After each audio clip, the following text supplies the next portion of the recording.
Okay, so I'm trying to do this with all the noises of suburbia going on, leaf blower and lawnmower on Labor Day. And speaking of which, so it's Labor Day 2024, and one of the things I want to, this video is going to be about racing, and in particular, racing a high pressure race, specifically a national championship, and more importantly, what it's like right before the gun goes off, or the start line. In my case, since I do track cycling, what I'm going to talk about is the 500 meter men's 50 to 54 US National Championship. And spoiler alert, how I won it for the fourth time in a row. And so one of the things people talk about a lot is the actual racing. You'll see race videos and stuff like that. It's like, that's great and all.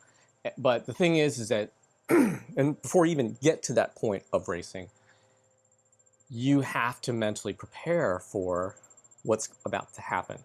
And one of the great analogies I use is when my dog Soleil was alive. She was fast.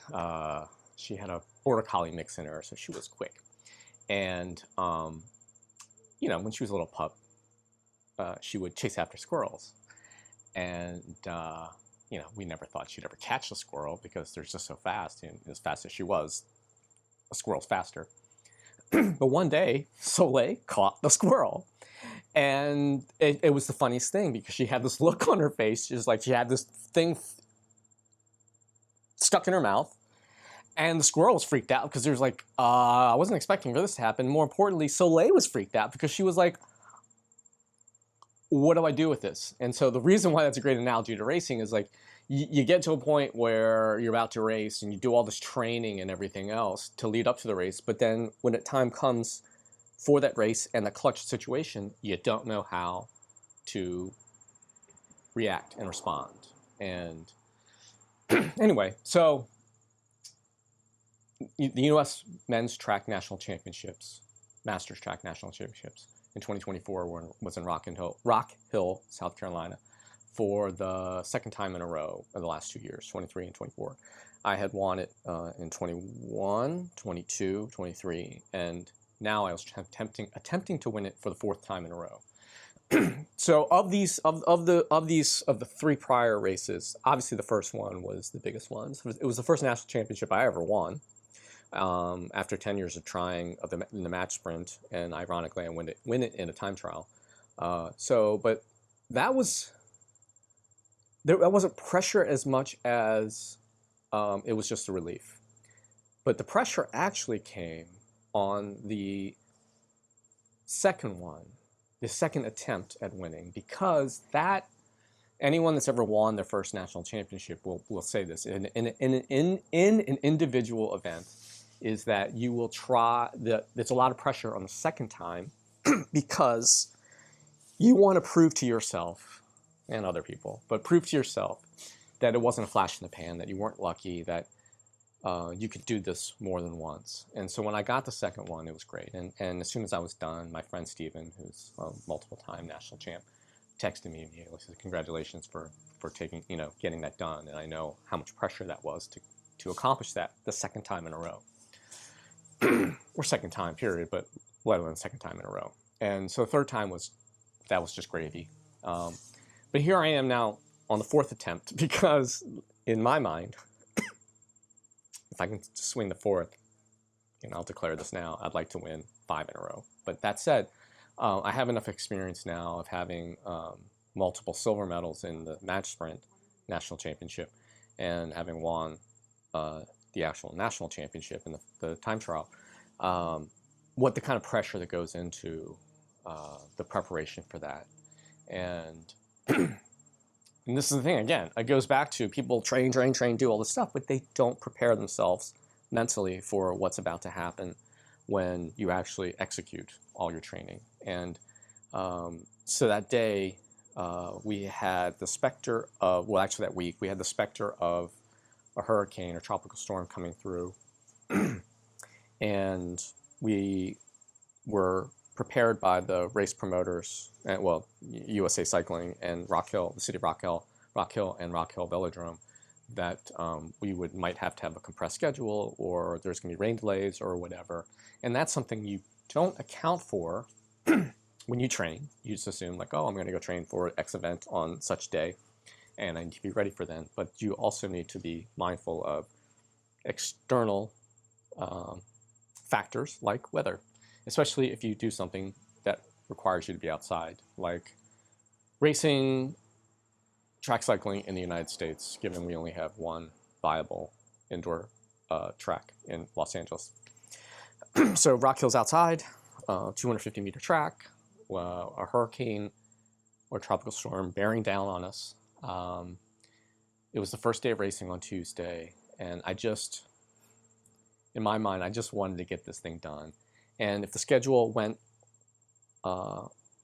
as scheduled, I would be done. My race typically is one of the last ones, my age group. I would be done hopefully by 1 o'clock, and then the rain could come and I wouldn't care, because I was only there that week for that event, because I just wanted to get that fourth one. And more importantly, I wanted to set a great time, but I wanted to get that fourth one. So I knew in my mind, I just needed to get through day one, which was Tuesday, by 1 o'clock, and everything else was going to be great. Everything else was going to be no pressure or whatever. And I was lucky that had happened, like as far as the weather was concerned, because it said like, yeah, it's going to probably rain around 12, but it should be done by 1. And sure enough, when I get into the van, I hop into the van. We're staying in an Airbnb. Hop into the van, 6:30. And also, generally speaking, the racing starts at 9 a.m., irregardless if it's indoor or outdoor. And to get ahead of the storm, they pushed everything up 1 hour. And this is the other thing. This is, you're used to racing always at 9 a.m. for national championship, or at least the day starting, not racing, but the day starting. But in this case, since they were trying to compress the schedule and get it done before the rain, which was definitely going to happen on Thursday and could be moving quickly, they said start racing at 8 a.m. And here's the pivot, and why you need to be prepared for external circumstances is like I had to wake up extra early for me and be on the road, even though it's 15 minutes away, to be able to get ready to race at whatever time it was going to happen. And since the schedule got moved ahead an hour, it would have been like 11:30, hopefully, by the time I will have raced. And so, anyway, get into the van. Guess what? It's actually a beautiful day. Relatively speaking, beautiful day. Cloudy, but it doesn't look that ominous. Hop into the van, literally back out of the driveway. It starts raining, and I'm like, great. It's 6:30 at this point, and I'm like, great, and whatever. Drive 15 minutes, get there, the rain stops, but I'm mentally prepared now for that kind of on-off rain, and my timetable of hopefully racing at 11:30 by 11:30 could be delayed for hours. Who knows? But that's, again, these are the things you need to prepare for. Is things to not go perfectly, and I specifically wanted to warm up in my van and stay away from everyone down in the pit for avoid all of the distractions and everything else. And so the funny thing is I just decided in my race schedule, if I was going to race at 11:30, I would come down into the pit, the infield, or the pit as we call it, by 10:30, so I could get ready to race. And I did my warm-up outside I was prepared to do it actually in my van. My van's tall enough where I can actually warm up inside. But I was able to do the warm-up just outside my van in the back. And I come strolling down about 10 o'clock in the pit, and everyone else is there either racing or they're warming up for their time trial. And I get in there and put my stuff down and take a walk around. And I run into Charles Moore, and he was like, oh, there he is. There's Will. And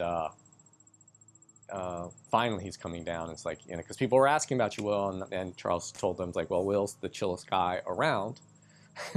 He'll come down when he's ready. And that was a great point, is I pride myself on being relaxed And as much as possible, you need to have game face, but you need to be also relaxed because things can happen. You can get a rain delay, and if you're all amped up and ready to go, and then you get a rain delay, it's like, well, how many times can you do that? If there wasn't a rain delay, I would be all on and ready to go, you know, hot and ready to go, but anything could happen. The rain was starting to stop a little bit, not a lot, but you never know. A storm could have come in really quick and dumped a lot of rain and stopped racing. In fact, racing did stop, I think at 8 a.m. if I recall, and it didn't technically, racing didn't start technically until 8:30, which was quick. But this is, in my mind, what I was prepared for. So, but that's just one of these things you need to be mindful of, even if you're racing outdoors or whatever. Generally speaking, road races go off whenever, but in my case, you cannot race when it rains. And so, schedule looks like it's going to go forward at that point. There were no more rain delays, and I realized like I have to actually race probably, you know, well, according to the schedule, and comparing with other people's, what their estimated times are, what they think they're going to go off. And so sure enough, we get ready to go, and then actually, okay, we get ready to go. They literally call the men's 50 to 54 to get ready to go line up. There was, I want to say, I don't know, 8 to 10 of us.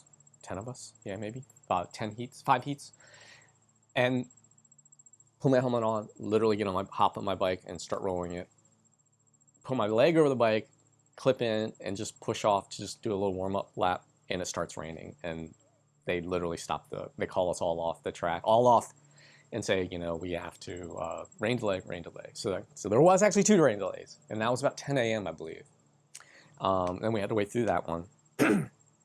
But when we finally start to race, again, this is where the warm-up and being relaxed and everything else pays off. Being warmed up enough, but not too much. Anyway, I'm the last heat to go since I am the reigning champ. And Jason Gardner is in my heat also, and because he finished second last year. And I'm on the home stretch because I am the reigning champ.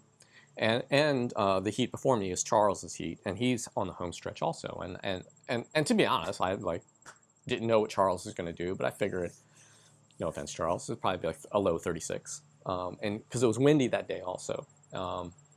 So I had this idea, again, the whole pivot thing. I had this idea that I was going to try to set the fastest time I've ever done there.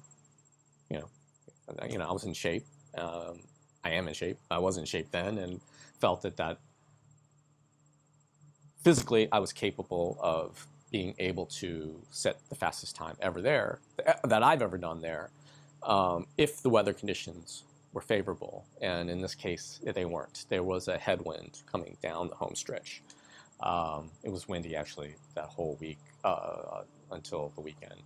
So there's and the reason why a headwind sucks, period, but a headwind sucks particularly when you're starting into it, because you can't get that momentum because those initial pedal strokes are like literally into the wind.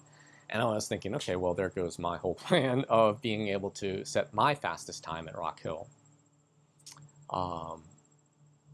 But I'm waiting, and Charles is in the hot seat. He's getting ready to go. And as soon as Charles steps up to get held to go, I take my bike and set it down in the empty seat and sit there and wait. Helmet on, everything else ready to go, shoe covers on. And, you know, I'm in my zone. And I try to, when I race, not to watch what's going on.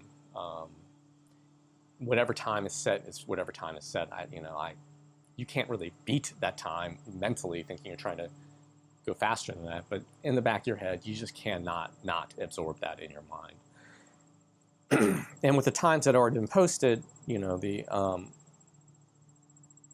I thought I got a good shot. And as soon as Charles comes through the second time around and crosses the line, keep in mind, I have my helmet on and I'm literally about to go up there. I hear 35.5, And in my mind, with the headwind and everything else, the fastest I've ever gone there was 35.249 or something like that. Just under 35.25 seconds. And as Charles was coming through, and I got my helmet on, and it's a little bit windy. I mean, it's windy, but I hear 35.5, and the announcer is excited. And I'm like, there's no way. That's like half a second faster than I expected it to go. But more importantly, 35.5 was the time I figured best case scenario I was going to be able to pull off with the conditions, because I had done 35.25 the year before, into a wind. But when he came through, I'm like, either I misheard that, or holy cow, I've got a lot of work. I've got a lot of work to do, and I can't screw around when I go off in about 60 seconds. And so I get up there and try to block that out. But just it was nice because it lit a fire on me. Not that I wasn't going to go all out, but it was one of these things where it snapped me into, I wouldn't say awake, but it snapped me into get this done, bang it out. And so I get in there, and the holder had me really cocked over, and I normally don't tell holders to straighten me out, signal them left or right, up or down track, unless it's really bad, and it was really bad. And so it's like, this way. It's even on video. You can see it. There's a video posted of me doing the 500, or I posted it. And when I took off, I got up on one and went back. I immediately felt his belly like right up against me, so I really couldn't go back. And that was my fault. I should have communicated. I normally communicate like, hey, I'm gonna come back quite a bit, so you need to kind of hold me from behind. So immediately I'm like, oh, okay, fine. And this is one of the pivot things when I train my starts. I train them to be in imperfect situations, either cocked over or whatever, or cars coming past and distracted, and all kinds of things. So when that happens, like, okay, no big deal. And then when I took off, I actually rolled backwards a little bit because he didn't brace me, which is fine. Last year it was even more bad, but volunteers are volunteers, and I'm not going to complain. But the start didn't feel snappy as it did, and I can't hear a thing at this point. And the great thing about my training is I literally, as soon as I take off in my 500-meter time trial, I don't recall anything in the first half lap, because it's all instinct, which is kind of cool. And I have a little bit of glimpse. I remember little things about what happened, like how far off the track I start on, which is deliberate, and it's only until where I'm on the back stretch going into the third turn is the only time I kind of wake up and the instincts kick out, and it's more of a conscious decisions. And this is when I sit down. I decide to sit down, and then the subconscious part falls away, and it's all conscious effort at that point. And I thought the race was going great. I felt perfect. Felt in control. Had a good line. I crossed the line. Something in the back of my mind, I'm like, man, I have to beat Charles' time because I want to win. But there was just this feeling in the back of my head, like I might not be able to beat that time. And but more importantly, I tried my best, and I didn't let that specter ruin my effort, if that makes sense. I didn't let that override the effort. And so I crossed the line, and I can't hear anything. And I'm like looking for expressions of people, like, that sucked, Will, sorry, or like, yay. And I'm like literally looking around for my friends and anyone that's like, what was my time? What was it? And sure enough, they told me it was 35.024 or something like that, which was almost a quarter second faster than I had gone the previous year. So I had won with my fastest ever time there and the fastest ever outdoors for me, and I'd won by half a second, which was kind of funny because I thought I was going to lose. 30 to 60 seconds prior for me to starting. And but more importantly, when I got off the track, Charles had told me, like, dude, we were only separated by 1,000th of a second in the first split, which is the first 125 meters, which kind of like, it's like, did I hear that correct? Because normally I'm the fastest guy in the first lap, but the first half lap, I was still the fastest, but just by like the slimmest of margins. And I think that headwind had caused problems. But eventually, as soon as I got past that half lap, I just poured the speed on and just kept on accelerating and gaining time and gaining time and gaining time until it compounded. It was half a second. So in conclusion, that was a great example of not letting too many external factors affect your race, because things aren't going to go perfectly, or at least you need to plan for them to not go perfectly all the way up to when you start to execute things. And track is a different beast because it is such a fine and as controlled race experience as you're going to have, especially in time trials. But that said, the margins are so slim, and you can lose by 1,000th of a second, which is, if you know how slim of a time margin that is, it's inconceivable. And keep in mind, the Paris Olympics were going on at this point, and you're hearing like, oh, they won, Noah won by 0.005 seconds, 5,000th of a second, or 8,000th of a second, which is even more than 5,000th of a second. And you see the photo finish of him leaning forward, and you're like, how do you even calculate that? Well, can you imagine do it to 1,000th of a second? And